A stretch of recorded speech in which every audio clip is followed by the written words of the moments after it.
고혈압, 고지혈증, 당뇨를 포함해가지고 약을 먹어서 내가 치료했다고 생각하는 건 금물입니다. 치료가 된 게 아니라 합병증을 미룬 겁니다.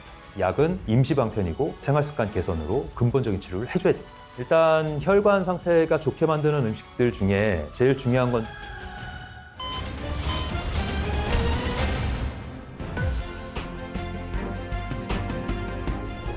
절대로 우리가 성인병이라고 하는 만성 대사질환에서 약은 치료가 될 수 없습니다. 고혈압부터 말씀을 드려볼게요. 혈압을 강력하게 짜줘야지 조직에다 산소를 줄 수 있다는 얘기는 이 혈관이 좁아져 있다는 얘기거든요. 이 심장혈관 같은 경우는 대동맥에서 출발하자마자 바로 옆에 있는 게 심장혈관입니다. 그러니까 심장혈관은 얇으면서도 대동맥과 바로 붙어있는 첫 번째 혈관인 거예요. 그러니까 혈압이 올라갔을 때 얼마나 막히거나 찢어지기가 쉽겠습니까? 혈압이 올라가면 뇌혈관 터지고 심근경색 생기고 심장혈관 찢어지고 대동맥 찢어지고 이러니까 그런 정말 생명을 위협하는 합병증을 막기 위해서라도 혈압을 낮추긴 해야 됩니다. 근데 이 팔뚝혈압 낮추겠다고 혈압을 억지로 약으로 낮추게 되죠. 이런 고혈압 약물로 다 혈압을 낮추면 어떻게 될까요? 말초에 있는 혈관들 상태는 더 나빠지는 거죠. 더 저산소증에 빠지고 더 악화되는 거예요. 약을 먹어야 되는 건 맞아요. 혈압이 높은데 약을 안 먹으면 당장 큰 위험성이 생기겠죠. 하지만 이거를 약을 먹어서 내가 치료했다고 생각하는 건 금물입니다. 치료가 된 게 아니라 합병증을 미룬 겁니다.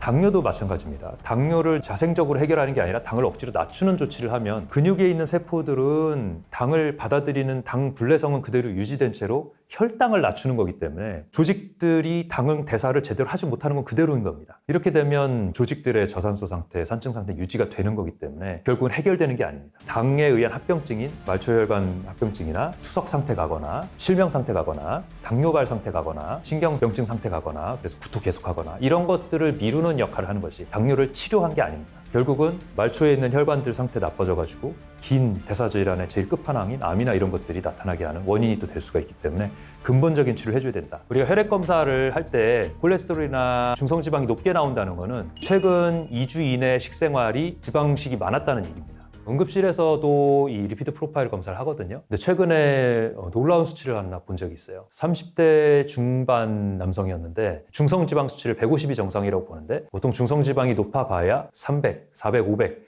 이렇게 보는 경우가 있습니다. 그러면 굉장히 위험하다고 설명을 하고 당장 식생활 바꾸라고 설명을 하는데 근데 며칠 전에 5천을 본 적이 있습니다. 5천. 아마 1,000만 돼도 혈액을 뽑기만 해도 약간 하얀기가 돌 거예요. 지방이 워낙 많아가지고. 두통 때문에 왔었던 분이었는데 막 여러 번 제가 잔소리를 해드렸는데 사실 이게 의료 환경, 우리나라의 의료 환경 특성이기도 한데 만약에 콜레스테롤이 높은 게 확인이 됐으면 환자한테 일주일에서 한 달 정도를 식생활을 바꿔보라고 교육을 하고 그걸 관리를 한 다음에 그걸 못하거나 가족성 콜레스테롤 혈증이라는 게 확인이 됐을 때에 콜레스테롤 저하 스타틴 약을 쓰는 게 원래 맞는 거거든요. 근데 그거를 너무 짧은 진료 환경에서 또 환자들 수능도도 낮아지고 또 워낙에 우리 식생활이 많이 바뀌어가지고 지방 중심 식생활을 많이 하고 가공식품의 식생활을 많이 하다 보니까 그거를 못하고 그냥 약을 주고 있는 게 현실인 거죠. 그거는 사실 정상적인 방법이 아닙니다. 심장내과 선생님들이 고지혈증 약을 굉장히 많이 쓰시는데 연구 중에 그게 있어서 그렇습니다. LDL 콜레스테롤 수치를 낮추면 낮출수록 심혈관 질환에 이완될 확률이 줄어든다라는 연구가 있어서 그거를 기반으로 해서 정상 수치보다 더 낮게 이렇게 목표로 두는데요. 물론 LDL 콜레스테롤 수치가 낮으면 낮을수록 좋은 거는 인정을 합니다만 문제는 그걸 약으로 낮추는 거는 좋은 방법은 아닙니다. 왜냐하면 밖에서 콜레스테롤을 계속 주면서 몸에서는 콜레스테롤을 억지로 낮추는 약을 쓴다는 게 당연히 부작용이 있을 수밖에 없거든요. 식생활은 그냥 그대로 유지를 하면서 콜레스테롤 약을 먹는다? 이것은 필패입니다. 이 영상을 보고 있는 분들이라도 식사를 통해서 지방을 과도하게 섭취하거나 이런 것들을 막아주는 게 근본적인 치료지 운동을 통해서 내 몸의 당대사를 좋게 만들고 인슐린 분래성을 해결을 하는 것들이 근본적인 치료지 약을 쓴다고 해서 내가 치료를 했다라고 생각하는 착각을 하면 안 된다라는 말씀을 드리고 싶습니다. 비만 상태를 줄이는 게 고혈압, 당뇨 같은 만성 질환에 도움이 된다고 하는 게 지방세포들은 죽어있는 세포가 아니잖아요. 살아있는 세포인데 지방을 머금고 있는 세포인 겁니다. 그럼 그 세포들도 에너지 대사를 해야 되거든요. 그러면 지방층에도 혈관이 다 가야 됩니다. 지방층이 쌓이면 쌓일수록 우리 혈관들이 훨씬 더 길어지게 되는 거예요. 말초혈관들이 훨씬 더 많아지면 그쪽으로 혈액을 보내기 위한 압력이 더 높아지는 거고 또 혈압이 올라가게 되는 겁니다. 이 악순환이 이제 반복이 되는 건데요. 일단 우리 몸에 지방을 피해야 되겠죠. 그러려면 일단 지방 먹는 걸 피해야 되고 두 번째로 지방이 쌓이는 걸 피해야 됩니다. 우리가 정제 탄수화물이라고 하는 거를 피하라고 말씀을 드리지 않습니까? 복합 탄수화물이 아닌 단순 탄수화물, 가공 탄수화물이 문제입니다. 탄수화물을 먹었는데도 우리 몸의 혈액에는 지방이 떠다니게 됩니다.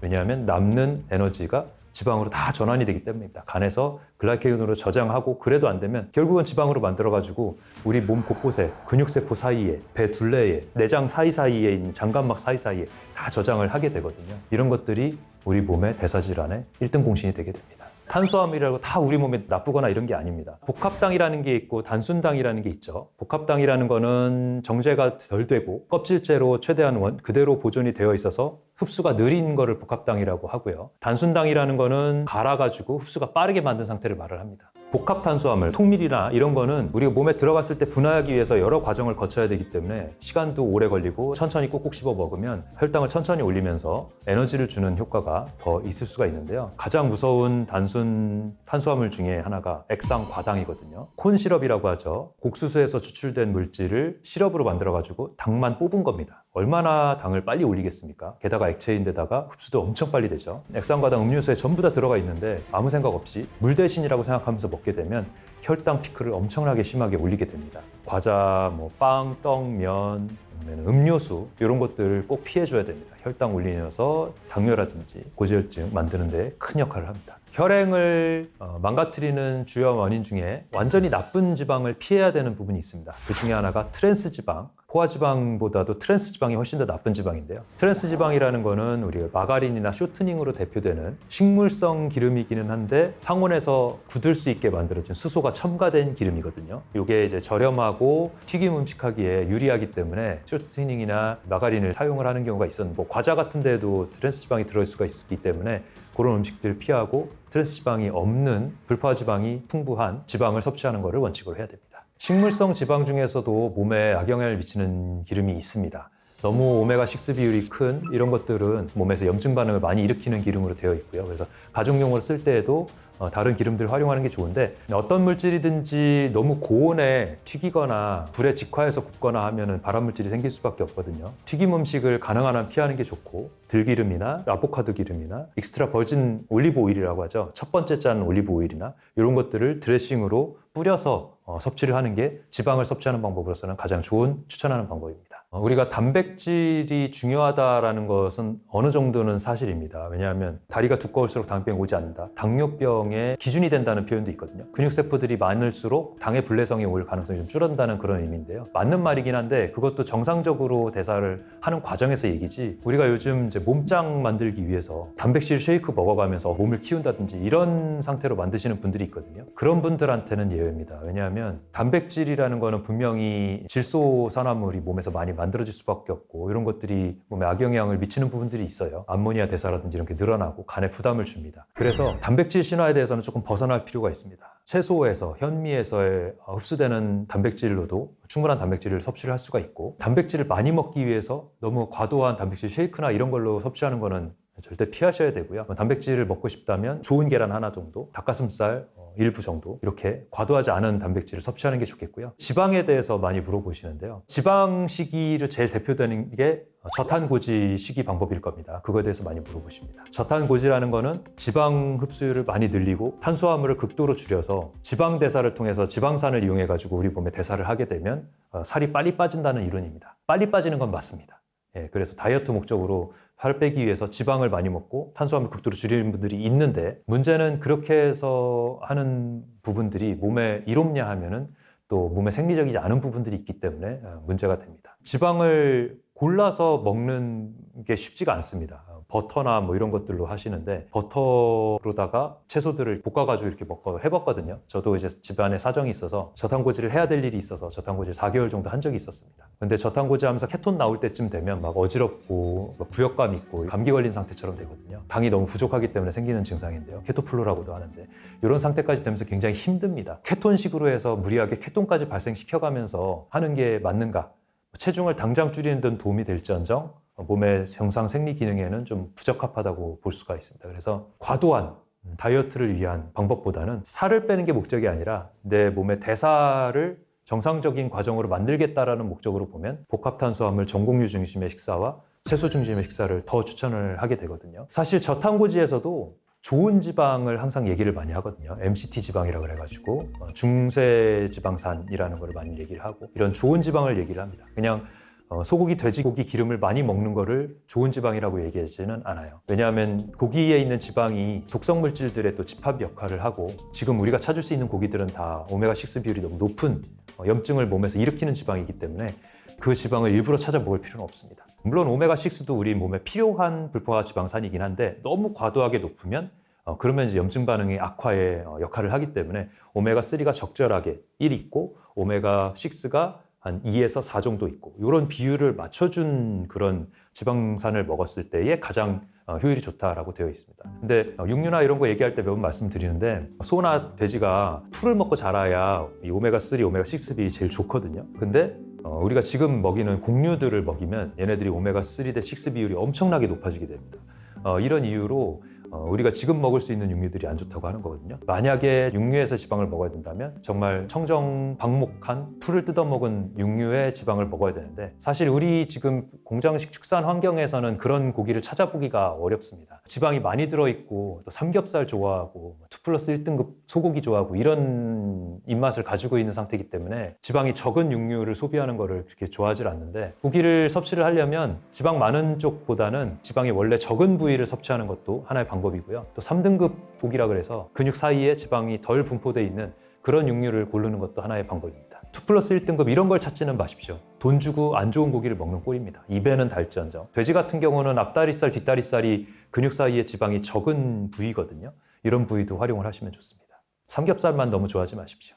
일단 혈관 상태가 좋게 만드는 음식들 중에 제일 중요한 건 좋은 지방입니다.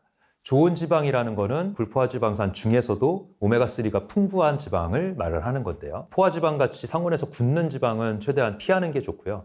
불포화지방 중에서 오메가3를 많이 공급해 줄 수 있는 아주 유용한 식물들이 있습니다. 그게 바로 들깨. 들깨가 우리가 가까이서 볼 수 있는 오메가3 비율이 높은 특별한 식물이거든요. 들기름은 한번 압착해서 짜서 만든 거기 때문에 들기름은 빠르게 소비를 해야 됩니다. 만든 지 1개월 이내에 들기름을 먹는 것을 원칙으로 해야 되고요. 통들깨로 먹으면 더 좋아서 통들깨를 또 우리가 먹는다 그래서 설탕 뿌려가지고 한과 같이 만들어가지고 또 너무 달게 먹으면 안 되고요. 통들깨를 물에 가볍게 씻어서 밥에다 넣어서 먹는 것도 추천을 합니다. 오일 풀링 개념으로 들기름을 이용을 해서 오메가3도 섭취할 겸 입 안에 생태계를 좋게 만들 겸 오일 풀링을 들기름으로 하는 방법도 좋습니다. 식물성 불포화 지방산 중에서 오메가3가 풍부한 음식을 짚어드리면 일단 통들깨, 아마씨, 견과류, 호두잣 같은 견과류, 아보카도도 굉장히 좋은 불포화지방산 함유된 식물성 기름이라고 볼 수가 있거든요. 이 4가지 잘 활용하시면 좋겠습니다. 운동이 굉장히 중요하거든요. 운동은 그냥 단순히 열량을 소모하는 역할만 하는 게 아닙니다. 운동을 가지고 열량을 소모하는 거로다가 다이어트 효과를 내려고 그러면 너무 많은 양의 운동을 해야 된다는 걸 알 수가 있어요. 30분을 굉장히 빠르게 뛰어야 밥 한 공기의 열량이 나온다든지. 근데 그렇게 그냥 1대1로 열량을 줄이기 위해서 운동을 한다 이렇게 생각하면 운동을 할 엄두가 안 날 겁니다. 그런데 그 다이어트 목적으로만 운동을 하는 게 아니고요. 우리 몸에 산소를 많이 불어 넣어주고 세포 끝에까지 혈류를 늘려주는 효과가 훨씬 더 큰 겁니다. 항산화 물질과 같다고 할 수가 있죠. 혈행을 한번 강력하게 한번 돌려주는 효과가 있고 말초혈관 끝에까지 혈관을 열어서 온도를 한번 올려주는 효과가 있고 대사물질들을 한번 씻어내는 효과가 있고 이렇기 때문에 운동은 단순히 열량을 소비하는 용도가 아니라 우리 몸의 대사를 한번 원활하게 한번 시동 걸어주는 그런 효과가 있다는 걸 생각을 하셔야 되고 우리가 그런 가공식품이나 이런 거 다 피하고 도대체 뭘 먹고 살아야 되냐 이렇게 물어보시는 분들이 있는데요. 그만큼 우리가 주위에서 볼 수 있는 음식들이 우리 생리적인 반응과는 먼 음식들을 많이 보고 있다는 얘기입니다. 그래서 일단 외식을 피해야 됩니다. 밖에서 밥을 먹으면 설탕도 많이 쳐져 있고 달게, 짜게, 많이 먹게 만들 수밖에 없기 때문에 외식 자체를 피해야 돼요. 회사 생활 하시는 분들은 회식 피하는 거, 한 끼 정도는 도시락 식사를 하는 걸 또 추천을 드립니다. 이런 방법으로 좋은 식사를 한 끼를 하고 어쩔 수 없이 사회생활하면서 조금 덜 좋은 식사를 한다. 밥은 현미밥으로, 전곡류 밥으로 하고 초록색 채소 중심의 음식을 항상 곁에 두고 6장에서 7장 정도 채소를 꼭 먹어주고요. 나물들이나 이런 것들은 끓이거나 찌거나 뭐 이렇게 해서 가공한 것도 물론 좋지만 들기름이나 이렇게 버무린 이런 생채소들을 나물로다가 먹는 방법들도 좋으니까요. 좋은 육류로 고르시고 이렇게 활용을 하시는 게 건강에 가장 좋은 식탁이라고 볼 수가 있겠습니다. 가슴을 움켜쥐고 쓰러져서 심정지가 와버린 상황이면 그때는 진짜 1분 1초가 긴급한 상황이 됩니다. 심근경색의 초기 증상들이 있습니다. 그 초기 증상들을 알고 있어야 돼요. 급성 심근경색에서 정말 중요한 거 하나가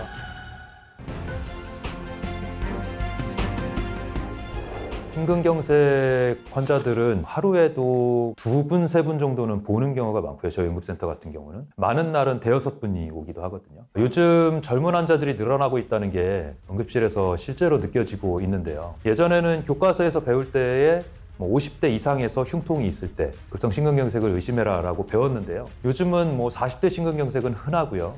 간혹 가다가 30대 심근경색, 아주 드물게는 20대 심근경색까지 보고 있습니다. 급성 심근경색이 점점 늘어나고 있다는 것은 그만큼 사람들의 혈관 상태가 안 좋아졌다는 것을 시사를 하는 거겠죠. 심근경색이라는 것은 심장을 둘러싸고 있는 3개의 혈관 중에 하나 이상이 좁아지다가 완전히 막혀버린 상태를 얘기하는 겁니다. 심장 혈관이 좁아진다는 얘기는 전신에 있는 다른 혈관들도 다 상태가 안 좋다는 얘기겠죠. 예전에는 복부 CT나 머리 CT나 이런 거 찍어보면 석회화라 그래요. 혈관에 이렇게 때가 끼다 못해서 하얗게 석회화가 끼는 경우가 나이 65세, 70세 넘어야 그런 석회화가 보이고, 그래서 이제 연세 드시면서 혈관 상태가 안 좋습니다 이렇게 설명을 했는데요. 지금은 그 혈관 상태가 안 좋은 모습이 점점 내려오더니 이제 한 50대만 돼도 혈관이 하얗게 보입니다. 이제는 매번 다 환자들이 혈관들이 하얗게 나오니까 다 설명을 못할 정도예요. 그 정도로 많아졌고, 그렇게 혈관들이 나쁜 상태로 지속이 된다는 거는 아무래도 환자들이 고혈압 인구도 많아지고 중성지방이나 아니면 LDL 콜레스테롤이 많은 고지혈증 같은 게 많아가지고 혈관에 계속 때가 쌓이는 상태가 지속이 된다는 얘기겠죠. 그런 게 쌓이고 있다가 어느 날 그 플라그가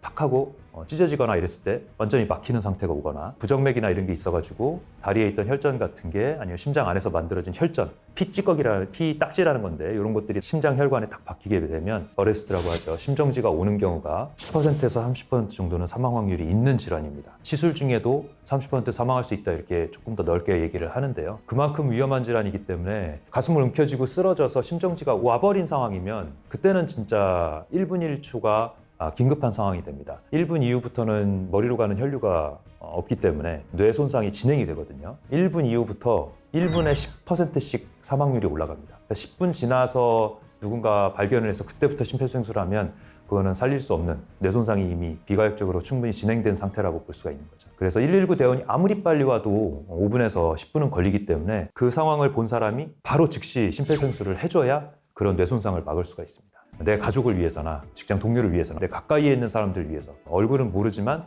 누군가 심장마비로 쓰러진 사람을 위해서 쓸 수 있는 좋은 술기이기 때문에 알아두고 그다음 연습해두고 자신 있게 나서서 도와줄 수 있는 그런 게 필요합니다. 급성 심근경색에서 정말 중요한 거 하나가 골든타임입니다. 우리가 급성 심근경색의 도어 투 발룬이라고 하는데요. 이 손목 혈관을 쓰거나 다리 혈관을 쓰는데 다리 혈관으로 들어가서 발룬, 이 좁아진 혈관을 열어주는 것까지를 최대 2시간으로 잡습니다. 근데 응급실에서 준비하는 시간이 있기 때문에 골든타임은 2시간이 아니고 응급실 도착까지 1시간입니다. 1시간 이내에 119 신고가 되고 빨리 119에서 상황을 파악해가지고 적절한 응급실로 이송이 돼서 그 1시간이 소비가 되고 빨리 히스토리 해가지고 해당 과에 연락해가지고 시술 준비하면서 동시에 올라갈 준비 다 맞춰가지고 빨리 들어가서 시술 부지런히 하면 그래야 2시간 들어가는 거예요.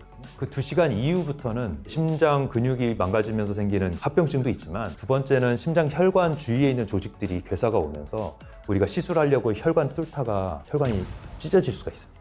심장 혈관이 막혔을 때에 가능한 한 빨리 뚫어줘야 그 뒤에 있는 조직들이 찢어지지가 않으면서 심장 혈관을 뚫어줄 수가 있는 겁니다. 그래서 골든타임을 1시간으로 잡고 있습니다. 협심증 상태일 때는 치료가 가능하지만 심근경색이 와버리면 그때는 심장 혈관이 완전히 이제 괴사가 된 거기 때문에 비가역적인 손상들을 받을 수밖에 없습니다. 심장 협심증이라는 거는 심장 혈관이 50% 이상 좁아져서 계단을 오른다든지 아니면 운동을 한다든지 이럴 때 가슴이 뻐근하게 아프고 이런 정도를 얘기를 하는 거거든요. 그게 보통 1분 이내로 오는 게 협심증이고요. 그 1분이 아니라 5분 이상 지속이 되거나 이럴 때를 이제 불안정 협심증이라고 하는데요. 불안정 협심증은 언제든지 심근경색이 올 수 있는 상황이라고 보셔야 됩니다. 그래서 협심증 상태일 때 본인의 상태를 빨리 알고 조치를 취해서 심근경색으로 넘어가지 않도록 하는 게 중요하다고 볼 수가 있습니다.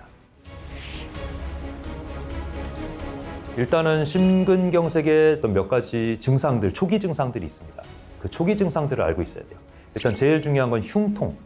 이 앞가슴이 심근경색인 경우에는 코끼리가 짓누르는 것 같다고 표현하거나 뻐개지는 것 같다고 표현하거나 이런 엄청나게 심한 흉통을 호소를 하게 됩니다. 심장 혈관이 막히면서 그 밑에 있는 심장 근육이 괴사가 오면서 발생하는 그런 통증인데요. 흉통이 있으면 일단 제일 먼저 심장 문제일 수도 있다라는 생각을 해야 됩니다. 제일 많은 환자군이 이제 50대 남성분이 제일 많고 제일 극명한 증상을 호소하면서 오죠.